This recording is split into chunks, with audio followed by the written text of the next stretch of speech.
The 10,000-hour rule is a concept popularized by Malcolm Gladwell in his book, Outliers: The Story of Success. The idea is that it takes approximately 10,000 hours of practice to become an expert in a particular field. Gladwell cites research by psychologist K.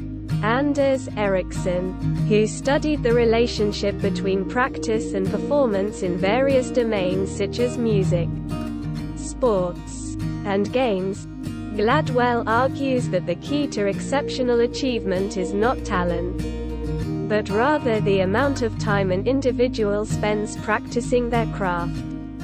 He suggests that individuals who reach the highest levels of success in their respective fields have typically put in at least 10,000 hours of practice, whether consciously or not.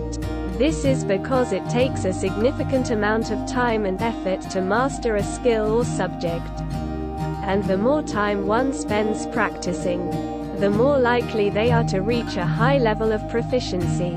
Gladwell also notes that the 10,000-hour rule is not a hard and fast rule, and that the amount of practice required to become an expert can vary depending on the individual and the domain in which they are practicing.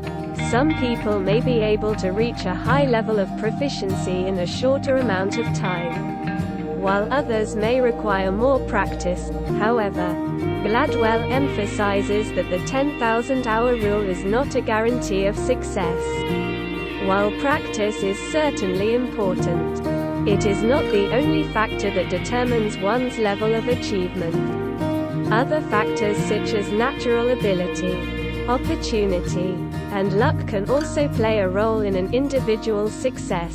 Gladwell's 10,000-hour rule has been widely discussed and debated, with some people finding it to be a useful framework for understanding success, and others criticizing it for oversimplifying the complex factors that contribute to achievement. One criticism of the 10,000-hour rule is that it does not take into account the fact that not all practice is equal. Some types of practice, such as deliberate practice, which is focused and structured with the specific goal of improving a specific skill, are more effective than others. Another criticism is that the 10,000-hour rule ignores the fact that some people have more innate talent or ability in certain areas, which can make it easier for them to achieve success with less practice. This is supported by research that has found that genetic factors can play a role in an individual's performance in certain activities. Despite these criticisms, the 10,000-hour rule remains a popular concept and continues to be widely cited in discussions about success and achievement.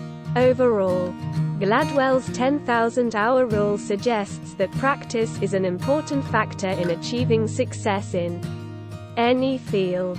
While it may not be a guarantee of success, putting in the time and effort to practice and improve one's skills can certainly increase the chances of achieving a high level of proficiency and excellence. However, it is important to keep in mind that the 10,000-hour rule is not the only factor that determines success, and that other factors such as innate talent, opportunity, and luck can also play a role. Additionally, it is important to remember that the amount of practice required to become an expert can vary, depending on the individual and the domain in which they are practicing. Some people may be able to reach a high level of proficiency in a shorter amount of time, while others may require more practice. Ultimately, the key to achieving success is to find what you are passionate about and then put in the time and effort to practice and improve your skills. Whether it takes 10,000 hours or more, the effort and dedication you put into pursuing your goals will be the key to achieving success.